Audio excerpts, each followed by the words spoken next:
Hello and welcome to ज़रा हट के। आज कॉलिंग डे होता है, आपको पता है, जुम्मे का दिन है।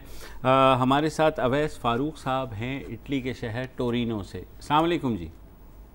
जी वालेकुम। जी अवैस भाई, सबसे पहले तो आप तीनों का बहुत बहुत शुक्रिया कि सारा दिन हम प्रोग्राम देखते हैं और बहुत ही इंसेन किस्म के प्रोग्राम्स होते हैं। तो इन द एंड अब आपका जब दिन खत्म होता है, आपका देखते हैं तो थोड़ा सा हमें बैलेंस हो जाता है। और उसके बाद मैं आपसे सवाल पूछना चाहूँगा कि अभी ईरान में और इंडिया में दो दहशतगर्दी के बहुत बड़े वाक़यात हुए और हमारी हुकूमत ने पहले तो तकरीबन एक दिन तक कोई भी किसी भी किस्म का रिएक्शन नहीं किया, ना उसको कंडेम किया, ना कोई और बात की। तो क्या हुकूमत जो है वो इस तरह से अमन चाहती है पाकिस्तान में भी और अपने गिरदो नवा और खिते में भी? और दूसरा सवाल मेरा ये है कि अभी कुछ अर्सा पहले कैसोर में मसरूफ मलिक साहब का कत्ल हुआ था, उसके ऊपर ना मैंने कोई प्रोग्राम उस तरह से देखा, ना मैंने सोशल मीडिया पे कोई चीज़ देखी, क्योंकि उसका जो इल्ज़ाम था वो पीटीएम पे था। वो गलत भी हो सकता है और मुझे तो गलत ही लगता है। तो उसके बारे में आप क्या कहेंगे? अच्छा, पहले तो आपने जो कहा ईरान के बारे में, तो पाकिस्तान की आई थी कंडेमनेशन, और इंडिया के बारे में भी कल रात को आ गई थी जो कश्मीर में हुआ। लेकिन बहरहाल एक मैटर ऑफ कंसर्न तो है, क्योंकि जिन दोनों तंजीमों के ऊपर इल्ज़ाम लगाया गया है, ये बात तो है कि उनके कुछ ना कुछ फुटप्रिंट्स पाकिस्तान में मौजूद हैं। तो जाहिर है हमारा भी कंसर्न है कि हम ऐसी तंजीमें जो बैन ज़रूर हैं, उनके ख़िलाफ़ अगर कोई हमें सबूत मिलता है तो हमें कार्रवाई करनी चाहिए। दूसरी, आपने जो खैसूर वाक़े की बात की, उसकी एफआईआर जो है कटवाई थी उन साहब ने पीटीएम की लीडरशिप के ऊपर।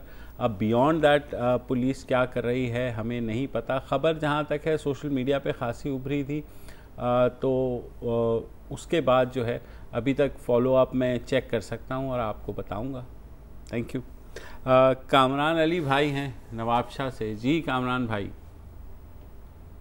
लोग लड़ सकते हैं, मर सकते हैं, जी सकते नहीं।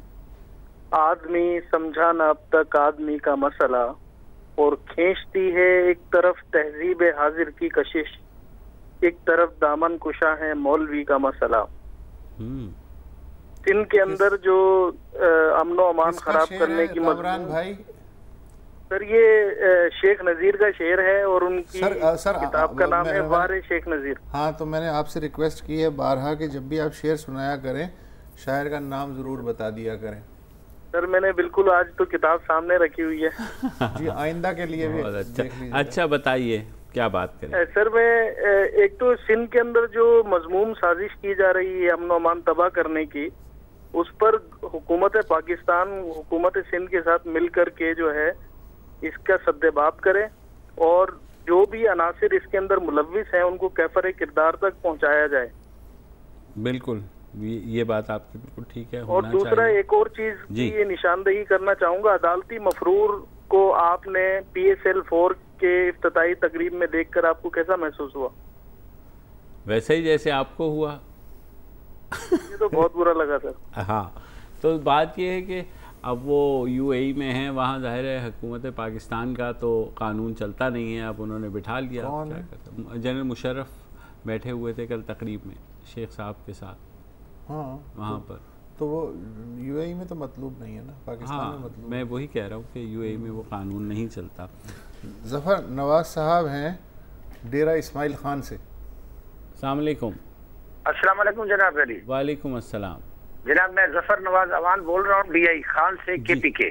जी जी सर, एक बहुत बड़ा मसला है कि मैं यहाँ पर ईदगाह कला है, गली हजरत बिलाल हबशी स्ट्रीट। अच्छा, यहाँ का रिहायशी हूँ। मैंने 2011 में घर बनाया 5.5 मरले का।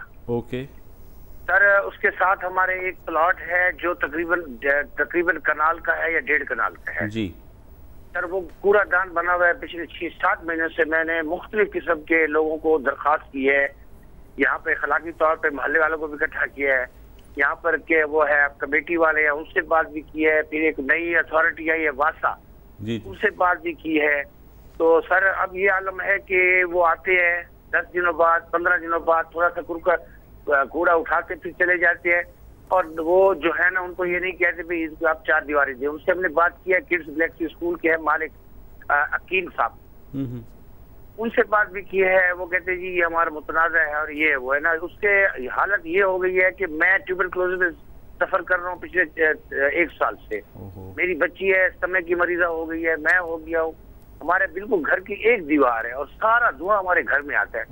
ठीक है जी, हमने इतनी कोशिश की है, RTS वाले, पब्लिक राइट सर्विस वाले हैं, उनसे बात की है, उन्होंने पिशावर लिखा है, पिशावर से टीचर के जरिए आए हैं, यहाँ पर कमेटी वाले आए हैं, नोटिस है, बस उनकी आनियां जानियां हैं। हर 10 दिन बाद, हफ्ते 1.5 बाद आते हैं, कूड़े को आग लगाई, उसके बाद जनाब फिर चले गए। ठीक है, हालत ये हो गई है कि जब बारिश आती है तो यहाँ बैठा नहीं जाता क्योंकि हमारी एक दीवार है और इतनी बदबू है। और इतने यहाँ तक कि वो उस बेवकूफ के आदमी के बच्चे को देखे, किड्स गैलेक्सी स्कूल उसके बिल्कुल हमारी दीवार के पीछे है। ठीक है जी, जी बताएं। स्कूल वहाँ कम अज कम 150-200 बच्चा पढ़ता है। उसने मुस्लिम मोहल्ले में 2-3 घर लिए हुए हैं किराए पर, उनमें वो शिफ्ट करते रहते बच्चों को। ठीक है। और उनकी जो राह गुजर है ना, वो पूरे दान में से होती है। ठीक है जी, वो जो गली है या उसका जो प्लॉट है उसमें से बच्चे गुजर कर आते हैं और इतनी बदबू होती है, वहाँ खड़ा नहीं हुआ जाता। मैंने हर बंदे से बात करके देखी है, जो भी अथॉरिटी थी हमारी। तो आपके इलाके के जो MPA हैं या MNA हैं, उन तक भी ये बात पहुंचाएं? सर बिल्कुल पहुंची है, मैंने हर तरह से हर हरबा इस्तेमाल कर देखा है। ठीक है जी, मेरी कोई यहाँ नहीं सुनता। मुझे ये समझ नहीं आती, मुझे किसी ने बताया कि आपका चैनल जो है वो काफी एक्टिव है और वो मेरे यकीनन इस सिलसिले में मदद करेगा।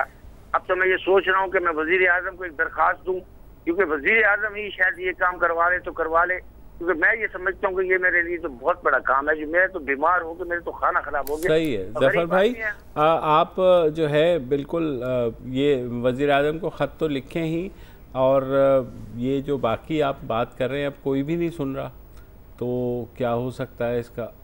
नहीं, लेकिन इसमें एक इंटरेस्टिंग पहलू ये है कि क्या ये सिर्फ इनका अकेले का मसला है उस मोहल्ले में? क्या सिर्फ यही रहते हैं? इनकी तो दीवार मिली नहीं, बाकियों के यहाँ तक भी धुआं जाता होगा, वो क्या कर रहे हैं?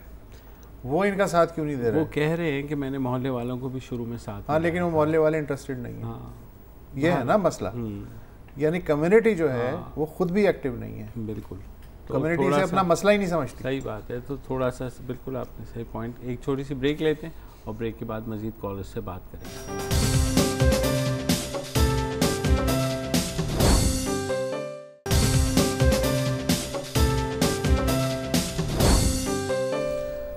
Welcome back.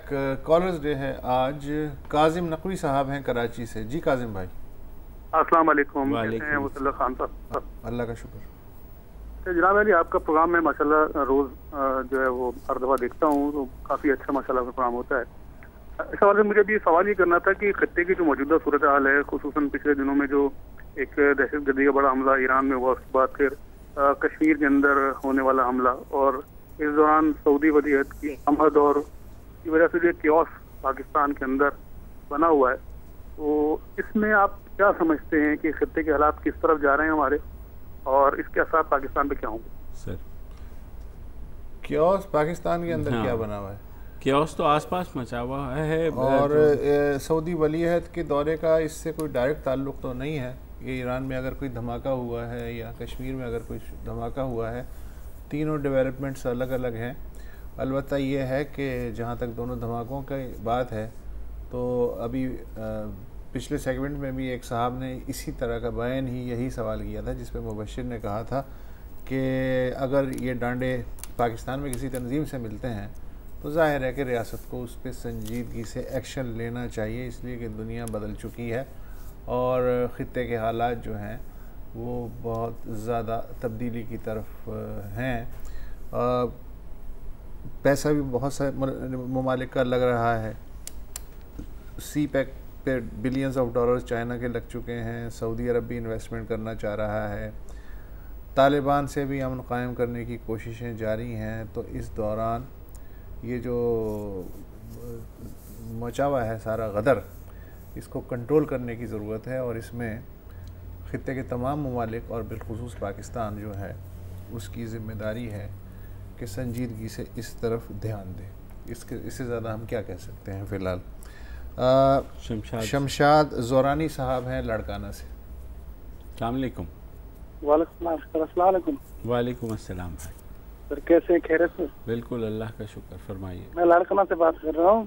मैंने आपसे पहले जो हम 5-6 महीने पहले मैंने बात की थी आपसे। जी जी। मेरा भाई लापता है 6-7 महीनों से, मुश्ताक अहमद ज़ोरानी। जी जी। उसका अभी तक कुछ पता नहीं चल रहा। तो हमने आपके प्रोग्राम की तरफ से उम्मीदवारों को अपील करते हैं कि कुछ नजरसानी करें हमें, हमारे भाई पे।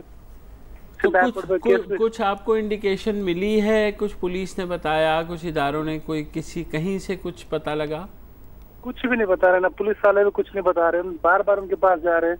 तो सिंध हाई कोर्ट में केस भी चल रहा, पुलिस उधर भी नहीं आ रही, केस भी सही तरीके से नहीं चल रहा। हाई कोर्ट में पुलिस नहीं आ रही? जी जी, पुलिस नहीं आ रही। कैसे? बस वो कोर्ट नोटिस जा रहा है, पुलिस आ नहीं रही, लाड़काना पुलिस। तो फिर वो तो कोर्ट ही निमट लेगी। आप ज़रा थोड़ा सा मेरे ख्याल में सब्र कर लें, और अगर कोर्ट ने बुलाया और पुलिस नहीं जा रही तो हाँ, वो कोर्ट तो भी एक ख़ास हद से ज़्यादा ऐसे मामलात में कहाँ आगे बढ़ पाती है। यहाँ तो इफ्तिखार चौधरी के ज़माने से ही मामला चल रहे हैं। सुप्रीम कोर्ट में कितनी दफ़ा ये इस तरह के मामलात आए, लेकिन वो रुक, ज़ाहिर है कि एक जगह वो रुक जाते हैं। उबैदुल्लाह खान साहब हैं कोयटा से। अस्सलाम वालेकुम उबैद साहब। वालेकुम सलाम जनाब, कैसे हैं भाई? बड़ी मेहरबानी। मुबशर जैदी साहब और सतुल्लाह खान साहब, जरा खोड़ो साहब तो आज नहीं आए, मेरे ख्याल में आपको सलाम कबूल हो। जी बिल्कुल, वालेकुम अस्सलाम।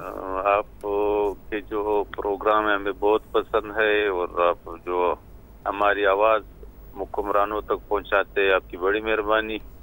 एक तो सतुल्लाह खान साहब से एक अर्ज है कि इनका जो कालम होता है बात से बात तक, उस पे ये पश्तूनों पे एक कर दे प्रोग्राम, तो हमें बहुत खुशी होगी, हमें मदद मिलेगा। दूसरा अरमान लोनी साहब को शहीद किया गया, अभी बाजौर के 3 बंदों को शहीद किया गया, ये पश्तूनों पे तो क़यामत गुजर रही है। आप लोगों से अपील भी है और आप हिम्मत भी कर रहे हैं हमारे साथ। बाकी इस पे हम मुंतज़िर रहेंगे। सॉरी, हमने 2 प्रोग्राम किए थे लूनी के ऊपर, अगर बल्कि उनकी जो है अरमान लोनी की हमने तो हमशीरा को भी लिया था, और उस वक्त भी बात की थी। फिर जब वो केस की कुछ फर्दर डिटेल्स आई थी तब भी हमने किया था, और आगे भी करेंगे जैसे ही कोई डेवलपमेंट होगी इसमें। सईद गनी साहब हैं कोयटा से। जी अस्सलाम वालेकुम। जी सईद साहब। जी सर। जी भाई। अस्सलाम वालेकुम सर। वालेकुम अस्सलाम, फरमाइए। सर मैं कोयटा से बात कर रहा हूँ जी। अच्छा, मेरा पॉइंट सर जो बेसिकली मैं पेशावर से हूँ, लेकिन अभी जॉब के थ्रू मैं कोयटा आया हूँ। जी जी जी सर लास्ट टाइम सर मेरा चक्कर लगा है सर इधर कोयटा में BMC hospital, Bolan medical complex. Sir उसमें जो हालात मैंने देखे तो बस वो मतलब एक देखने के तो बिल्कुल काबिल नहीं। फरमाए। तो सर उसमें जो मतलब मेरे सामने सर एक फीमेल थी, उनके डिलीवरी केस था। ओके। उनके सर जो बच्चे थे उनकी तो 3 बच्चे थे जिनकी डेथ उधर एम्बुलेंस में 2 की हो गई, जिनकी जो सर वो नर्सरी में जो रखते हैं ना बच्चे को सर जी, तो वो उनके पास अवेलेबिलिटी जो थी एक की थी और बच्चे काफी थे, तो उनके पास मतलब वो माहौल अवेलेबल नहीं था। वो कह रहे जी इनको आप किसी और हॉस्पिटल में ले जाए ना, तो उनकी 2 की उधर ही डेथ हो गई। एक जो था वो उन्होंने पता नहीं फिर एम्बुलेंस में डाला और निकाल के ले गए ना। तो ये इनकी वेटर जाहिर है होने चाहिए, और काम करते हुए होने चाहिए, मतलब फंक्शनल होने चाहिए। तो आपकी बात हमने नोट कर ली है, हम बल्कि अपने नुमाइंदे से जा कर के इस पर मज़ीद तहकीक भी करा लेते हैं अगर ऐसी कोई बात है तो। जी सर। अकील अहमद सिद्दीकी साहब हैं जद्दा से। अस्सलाम वालेकुम। वालेकुम सलाम रहमतुल्लाहि व बरकातुहू। जी आप मुझे सुन सकते हैं? जी बिल्कुल सुन सकते हैं।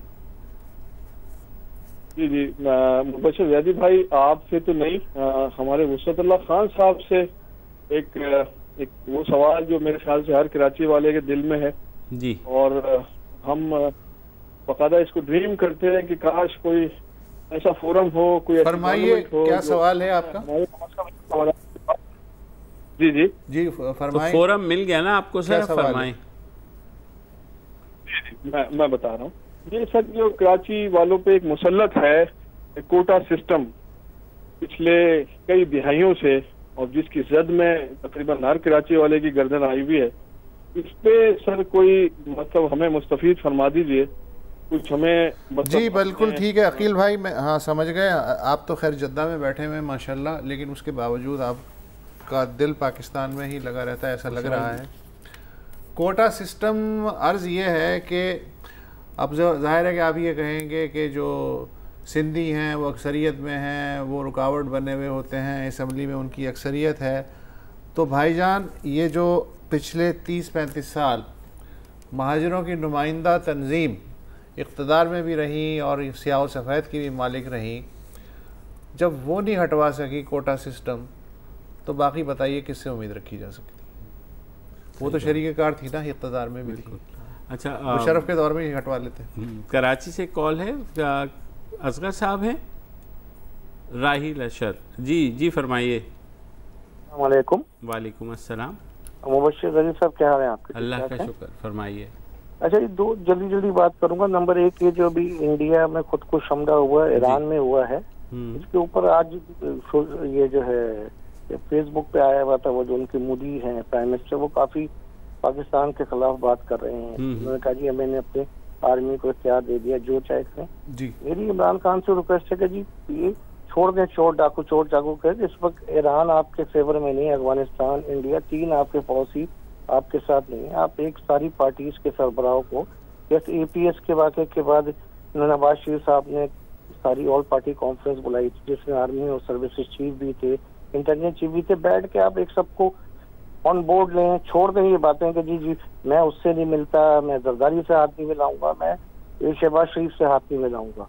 ये बात बिल्कुल ठीक नहीं है। इस वक्त पाकिस्तान बहुत क्रूशल टाइम से गुजर रहा है। हमारे लिए हमारा मुल्क सबसे पहले है, बाद में ये हुकूमत सियासत बाद में आती है।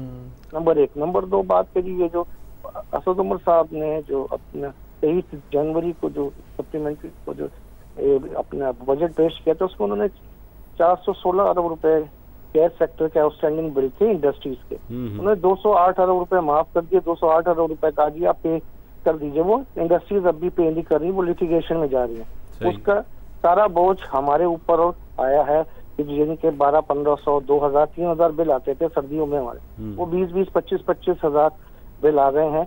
तो वो क्या सारा पैसा हम लोगों से ले रहे हैं? असद उमर ये वही है जिन्होंने एंग्रो का भी सत्यानाश किया था, जिनको खामोशी से रिजाइन लेते एंग्रो ने इनको फारिग कर दिया था। तो ये खुद देखें कि जी कौन हुकूमत के लिए फीजेबल है, कौन पाकिस्तान के लिए फीजेबल है। ये सारी बातें जो करते हैं कि जी मैं NRO नहीं दूंगा, मैं ये नहीं दूंगा, वो समझे थे कि जी मैं आऊंगा जरदारी को जेल में डाल दूंगा, मैं नवाज शरीफ को रगड़ दूंगा, मैं इसको कर दूंगा। इस तरह मुल्क नहीं चलता है। पाकिस्तान के हालात इंटरनली और एक्सटर्नली सारे देखें। वो पाकिस्तान में इलेक्शन आए हैं, जीत कर आए हैं, जिस तरह भी जीत के आए हैं पर आ गए हैं, तो उनको चाहिए कि जी बैठ के इस मसले को, पाकिस्तान को पहली तरजीह दें। सबसे पहले पाकिस्तान, बाद में फिर बाकी सारी चीजें होंगी। पाकिस्तान रहेगा, इंशाल्लाह रहेगा तो जरूर। अच्छा राहिल भाई, वी शेयर योर अच्छा एनालिसिस है। हाँ बिल्कुल, इसमें कोई जवाब देने वाली बात नहीं कोई है, ऐड नहीं कर सारी सकते, बातें बस कॉम्पैक्ट comprehensive एनालिसिस। एक ब्रेक लेते हैं, न्यूज़ अपडेट के बाद वापस आएंगे।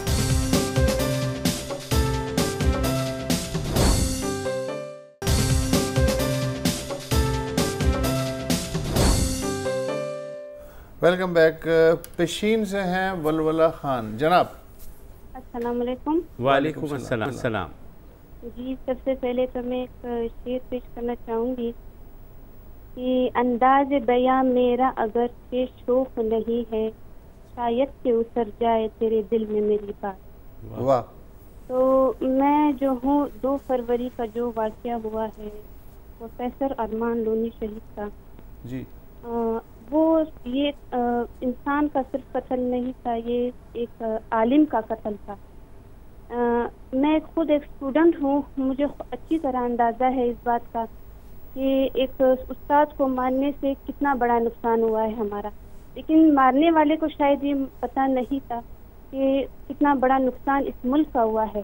कि एक पीसफुल पश्तून जो DGI खान में जो वाक़या हुआ था उसके खिलाफ निकले थे और उसके साथ इतना बड़ा तशद्दुद, इतना बड़ा जुल्म हुआ।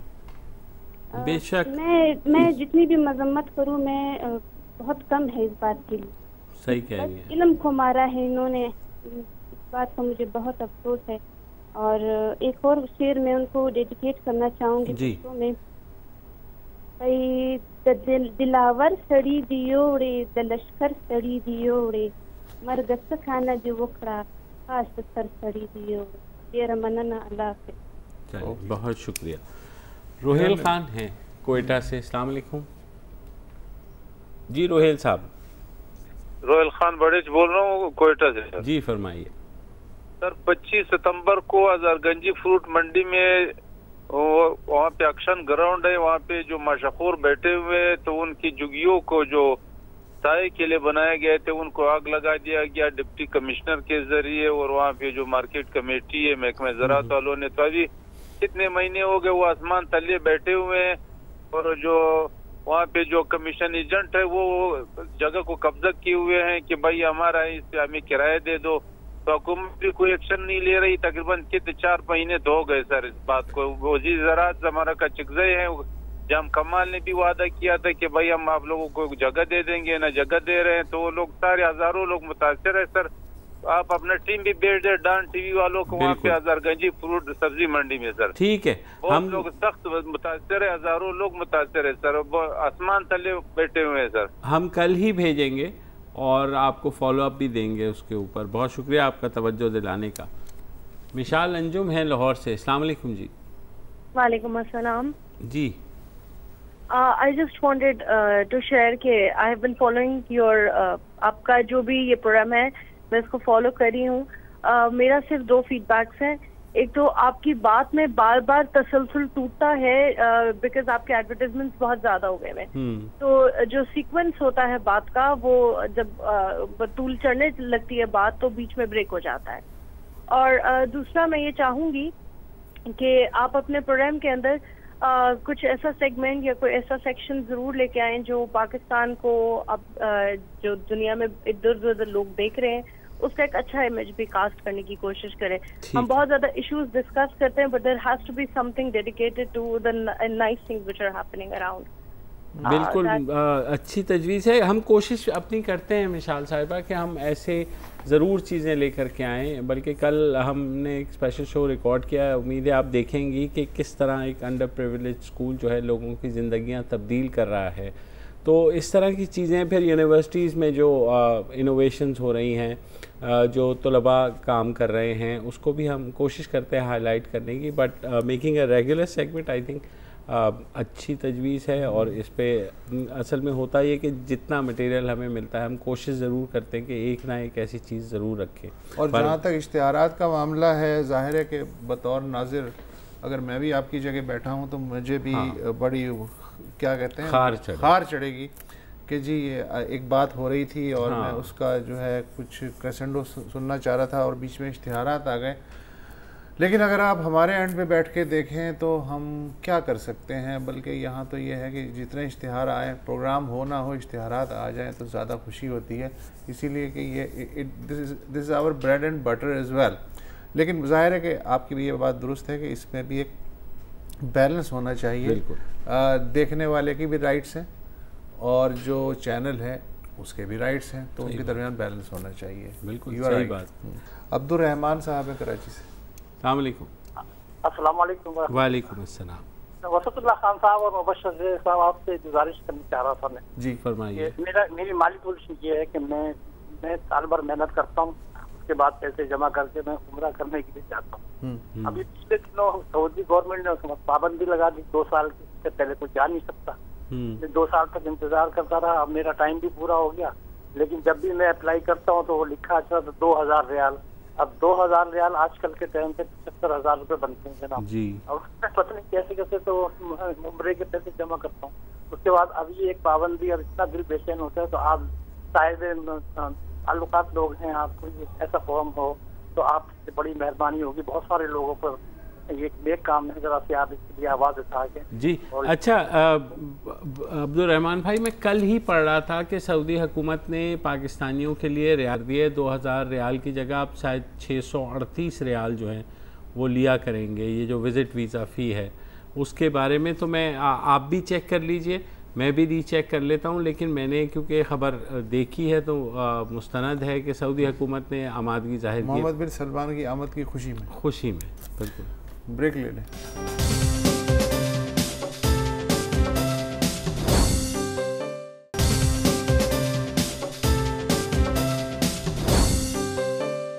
Welcome back. सबा करीम हैं कराची से। अस्सलाम वालेकुम जी।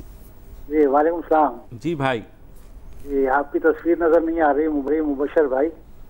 मेरी तस्वीर यहाँ टीवी में आप ऐड आ रहे हैं, अब आ गई।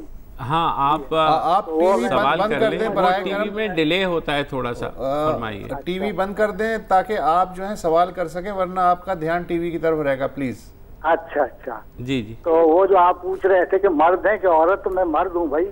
और अच्छा। दूसरी बात ये कि मुझे ये पूछना था कि ये जो इतनी महंगाई हो गई है और इतनी बिजली महंगी हो गई है, तो इसकी वजह तो बेसिकली मेरा ख्याल है आईपीपी है। तो ये किसका आइडिया था, ये आईपीपी? देखिए आप जिस तरफ जाना चाह रहे हैं, बेनज़ीर भुट्टो का ये शहीद का आइडिया था, लेकिन उस वक्त उनकी सोच ये थी कि क्योंकि बिजली की पैदावार कम हो रही है तो प्राइवेट सेक्टर को, इंडिपेंडेंट पावर कंपनीज़ को लाया जाए जो यहाँ पर जो है बिजली की पैदावार में हेल्प आउट करें हुकूमत की। तो जहाँ तक महंगाई की बात है तो वो होती है, हर दफ़ा होती है, और हम लोग कुछ नहीं कर पाते। कंज्यूमर हमारे जो प्रोटेक्शन एजेंसीज़ वगैरह हैं वो भी हमारी तरह शोर मचाती रहती हैं, लेकिन होता कुछ नहीं है। हमारे यहाँ एक कल्चर नहीं है शायद एहतजाज करने का महंगाई के ऊपर एक कंबाइंड वे में। तो शायद ये वजह है कि प्रेशर नहीं पड़ता हुकूमतों के ऊपर, तो वो दिल भर के महंगाई करती रहती हैं और लोग जो हैं वो सहते रहते हैं। मोहम्मद ज़मान साहब हैं कोयटा से। अस्सलाम वालेकुम। अस्सलाम वालेकुम जैदी साहब। वालेकुम अस्सलाम भाई। जैदी साहब मैं आपकी तवज्जो चाहूँगा। जी सर। सुप्रीम कोर्ट ने एक वर्डिक्ट दिया था कि ड्यूल नेशनल जो है वो ऑफिस होल्डर नहीं हो सकते। अभी हाल ही में ये वर्डिक्ट आया, और ना ही किसी इदारे के सरबराह लग सकते हैं। जी। हाल ही में नेशनल बैंक ऑफ पाकिस्तान में आरिफ उस्मानी साहब को बहैसियत प्रेसिडेंट जो है जी वो तैनात किया गया है, आपके इल्म में हो गई। जी बिल्कुल है। ये ड्यूल नेशनल हैं। अच्छा। और जब ये इंटरव्यू दे रहे थे तो उस वक्त भी ये ड्यूल नेशनल थे। ओके। तो हम हुकूमत से ये पूछते हैं कि क्या ये नेपोटिज्म नहीं है? और अभी आपको भी ये पता है, अगर आप इसका इन्वेस्टिगेट करें कि आरिफ उस्मानी साहब का पीटीआई के एक बहुत करीबी, एक उनसे मैं नाम लेना नहीं चाहूंगा, उनसे बड़ा करीबी ताल्लुक है, तो क्या ये सुप्रीम कोर्ट के वर्डिक्ट की वायलेशन नहीं? अच्छा, आरिफ उस्मानी साहब का आपने नाम लेना चाहा, लेकिन उनके जो करीबी हैं उनका नाम नहीं आप लेना चाहेंगे, ये कुछ समझ में नहीं आई बात। ले ले उनका भी नाम भाई, क्या है? देखिए जी, नईम मलक साहब के बहुत क्लोज रिलेटिव हैं। ओके। और मैं गुजारिश ये करूंगा कि क्या इस तरह वायलेशन करके सुप्रीम कोर्ट के वर्डिक्ट की वायलेशन की गई है, तो क्या इसके ऊपर नोटिस लेना या इसके ऊपर कोई आर्टिकल लिखना जो है? ये इंटरेस्टिंग आपने निशानदेही की है। ये हम इसको हाँ, मैं बिल्कुल देखेंगे इसको, और थैंक यू फॉर सजेस्टिंग हमें टिप देने का, क्योंकि खुलेआम टिप देने का और लोगों को भी पता लगेगा। अगर ऐसी बात हुई है, सुप्रीम कोर्ट के फैसले की खिलाफ वर्जी हुई है, तो आप बेफिक्र है, नेशनल बैंक में से ही कोई शायद जो इसके खिलाफ चला जाएगा, कोई ना कोई यूनियन में से। लेकिन हम इसको मज़ीद तहकीक करते हैं आपकी बात को और फिर देखते हैं। Thank you for your tip. Mohammad Yameen Sahab हैं कराची से। जी भाई। जी सर, अस्सलाम वालेकुम। वालेकुम अस्सलाम। सर मेरे दो मसले मैं आपको बताऊंगा कि एक तो जब हम लोग हिंदुस्तान से कराची आए, मेरे वालिद साहब को क्लेम के अंदर एक जगह मिली जी, मेरे को खास दिया 107 के अंदर क्लेम की जमीन मिली। ओके। अच्छा, हमें पता नहीं, जब उनकी डेथ हो गई तो हमने कागजात वगैरह देखे तो हमें उनकी कुछ फोटो कापियां मिल गई कि हमारे बाप भी जमीन के मालिक थे, खतौनी बनी हुई है उसकी, सारा सब कुछ। लेकिन जब भी हमें जाते हैं हमें कहते हैं जी आपकी जमीन ही नहीं है, वो कैंसिल हो गई, ये हो गई, वो हो गई। अच्छा भाई चलो, बिल फर्ज माल कैंसिल भी हो गई। उस जमाने में आज के 70 साल पहले जो हमारी क्लेम के पैसे कटे थे, वो सूद दर सूद, चाहे हम कोई गुसल खाना, पखाना, पेशाब खाना कुछ भी बनवा दे, वो गवर्नमेंट हमें पैसे तो दे। बिल्कुल, लेकिन आपके वालिद मरहूम ने इसको परसू नहीं किया था। नहीं नहीं नहीं, नहीं वो मुलाजिम थे बेचारे, और वो बिल्कुल उसकी खतौनी हमारे पास कोई ऐसा कंसर्न डिपार्टमेंट आप बताएंगे तो आई जस्ट कॉन्टेक्ट यू, फिर मैं उसके पास। मेरे ख्याल में जी, तो आपने फिर जब परसू किया तो आप जो है लेकर के गए कागजात पीरपुर खास में, किसके पास लेके गए? वो पीरपुर खास के अंदर वहाँ पर कोई तफरीदार वो था, वो इब्राहिम नाम का, उसने उठा के वो कागजात वगैरह ले लिए और फोटो कापियां हाथ में दे दी और वजह आपकी जमीन कैंसिल हो गई जाती है। बहरहाल इसको देखते हैं। अब ये तो कोर्ट का मसला है। कोर्ट में आप चले जाएं, बिल्कुल यही एक तरीका है कि जहाँ से। Sir final caller Syed Habibullah साहब है कराची से। अस्सलाम वालेकुम भाई। वालेकुम सर, खैरियत से? अल्लाह का शुक्र, फरमाइए। सर मेरा ये सवाल था खास करके मीडिया वालों से जी। जब हमारे कोई मजहबी तबके का कोई जलसा होता है या कोई प्रोग्राम होता है, मार्च होता है, तो वो मीडिया पे इस तरह का नहीं दिखाया जाता जिस तरह दूसरे तंजीमों का आपका किस तंजीम से ताल्लुक है? किसका प्रोग्राम कब नहीं दिखाया गया? सर मैं मजहबी तबके की बात कर रहा हूँ। किसी तबके का भी वो हुए, मतलब जिस जमात का भी हुए, लेकिन आपका किस मजहबी तंजीम? नहीं, आप ये बता दें कि कौन सा ऐसी चीज है जो नहीं दिखाई गई और किस मजहबी तंजीम की नहीं दिखाई गई? स्पेसिफिक बात करें। मेरा ताल्लुक JUI से जी। मैं तो कौन सा जलसा नहीं दिखाया गया भाई? सर दिखाया तो बिल्कुल जाता है, लेकिन वो एक झलक दिखाया जाता है उस तरह। तो कितना दिखाएं? जिस तरह जो इमरान खान का जलसा पूरा जो है ना कवरेज देते हैं उसको, कि हर बंदे का तकरीर देते, हर बंदे का तकरीर दिखाते। अच्छा, तरीके से नहीं देते। ठीक है। आपको नहीं लगता कि मतलब वो हर जमात को जितनी उसकी रीच होगी उस हिसाब से देना चाहिए? तो ये कहता हूँ कि सबको जो है एक बराबर रखना चाहिए, भले हमारे मजहबी तबके हो या दूसरे जो। मेरे ख्याल में थोड़ा सा डिपेंड करता है कि आपके जो जब लीडर तकरीर कर रहे होते हैं, मेरे ख्याल में सबसे ज़्यादा तो इंटरव्यू मौलाना फजलुर रहमान साहब के इंटरव्यू खासा होता है। इनका ये कहना है कि शायद वो 9 घंटे जो हैं जो अल्ताफ़ हुसैन साहब को एक ज़माने में दे सकते थे, जब आप धरना और कंटेनर को जो पे से कैमरे नहीं हटा सकते थे, तो मौलाना साहब पे भी कैमरे लगे रहने चाहिए, वो ये कहना है। अच्छा, अब आपको अंदर की बात बताऊं, आप किसी को नहीं बताइएगा और बाकी लोग अपने कान बंद कर लें कि जब तक मीडिया के भी जो है नहीं होता तो तब तक वो MQM के जलसे ऐसे तो नहीं दिखाए जाते थे ना। क्या उन्हें कहना चाह रहे हैं? मैं उन्हें ये नहीं मशवरा नहीं दे रहा, मैं सिर्फ कह रहा हूँ कि लाइन दे रहे हैं, रास्ता दिखा रहे हैं। रास्ता नहीं दिखा रहा, मैं उनको सच बता रहा हूँ कि माजी में क्या होता रहा है। हर सच बताने का नहीं होता यार। अच्छा, लोग पता नहीं। चलिए, लेकिन जहाँ तक मीडिया का सवाल है तो दिखाते हैं JUI के, डिपेंड करता है कि उसमें लीडरशिप किस लेवल की है। अगर सीनियर लीडरशिप है तो दिखाया जाता है। जवाब से मुतमईन नहीं है। अच्छा, चलिए एनीवेज हम तो अपना जवाब तो पेश कर सकते हैं। तो जनाब आज के लिए इतना ही और कल दोबारा हाजिर होंगे। इजाज़त दीजिए, खुदा हाफ़िज़। अस्सलाम वालेकुम। अगर आपको हमारे शो पसंद आया है तो प्लीज़ हमारे YouTube चैनल को सब्सक्राइब करें और अगर मुनासिब समझे तो इस वीडियो को लाइक भी कर लें, तो कोई हर्ज नहीं है। और शेयर भी कर लें और कमेंट भी कर दें जी, वरना वो सब ऐसे ही लिखते रहेंगे। और ये जो दोनों कह रहे हैं ये कर लें जी प्लीज़, नहीं तो हमें भी घर जाना है, मैं आपके कंप्यूटर में नहीं रहना 24 घंटे। सही बात।